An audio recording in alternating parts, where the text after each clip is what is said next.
We're overdue for a solar storm big enough to send us back to the Stone Age, and the US government has released its plan for dealing with the catastrophe. Abandon your post! Flee for your lives! Also in the news this week, do crabs feel pain? A firefighter receives the world's most extensive face transplant, great white sharks like heavy metal music, firemen in Dubai will soon be flying around in jetpacks, and a teenager wins $400,000 for his awesome video explaining Einstein's theory of relativity. But first, let's get back to this solar storm business. The largest solar storm in recorded history is known as the Carrington event and happened back in 1859. The storm seriously damaged our electrical infrastructure of the time, which was basically the cables connecting telegraph stations to each other, and those stations were set on fire from the electrical surges. But now that our electronics are far more extensive, what with cables all over the planet carrying porn, YouTube and more porn, the next equivalent solar storm will be far more devastating. Oh, but that was a freak occurrence, I hear you say. That won't happen again for 1,000,000 years. Wrong. Our best estimates predict a solar storm of this magnitude should happen roughly every 150 years. Those of you who have an abacus handy are sure to astutely point out that the 150-year mark passed back in 2009. So let me reiterate. Flee for your lives! But seriously, the plan outlines improvements to be made to key infrastructures which are most at risk, as well as plans to improve forecasting and communication abilities so that when the storm comes, and it is a matter of when, not if, we can power down our electricity grids and put our iPhones in Ziploc bags and toss them to the bottom of the pool. This will minimise the estimated $1 to $2 trillion of damage to the US alone. Crabs. Delicious, succulent crabs. Boiled alive to hold in that delicious flavour. Wow. Sure is a good thing they don't feel pain, otherwise that would be scarily cruel. Actually, according to findings published in Biology Letters last week, they do feel pain. And thanks to people like this guy, they felt a lot of it over the years. So wait, why didn't we think they felt pain? Well, invertebrates have a different brain structure to us. The region that processes pain in mammals isn't there.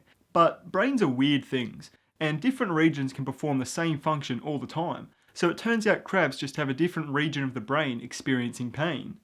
Terrible, excruciating, burning pain.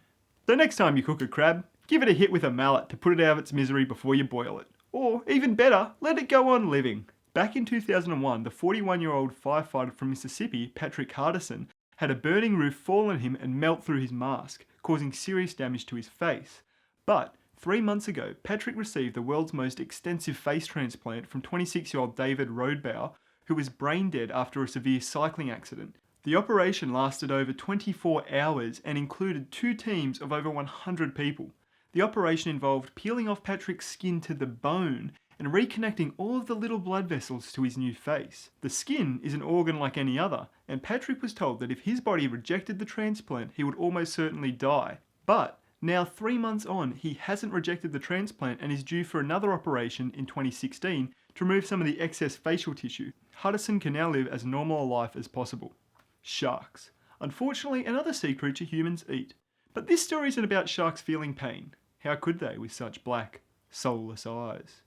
This is about sharks being attracted to heavy metal music. Great whites are sensitive to low frequency vibrations. And, well, when people play heavy metal music into the ocean, they come to investigate. This wasn't exactly a peer-reviewed double-blind study, and so there's a chance this is just a statistical anomaly. But I think we can all agree to ignore any future research into the field and accept great white metalheads as science. In related news, firemen in Dubai in 2017 have the best job ever. Why? Because they just ordered 20 real-life jetpacks for their fire departments. These jetpacks will be used to scout out disasters and carry emergency supplies to where they're needed. Able to reach heights of 3,000 feet, they'll be able to reach all levels of the Burj Khalifa without having to use annoyances like elevators or solid surfaces.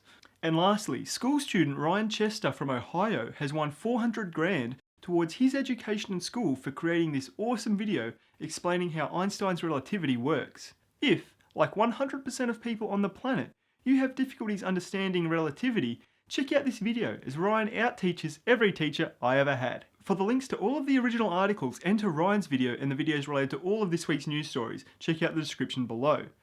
We weren't able to find any videos of great whites at AC/DC concerts, but the search goes on.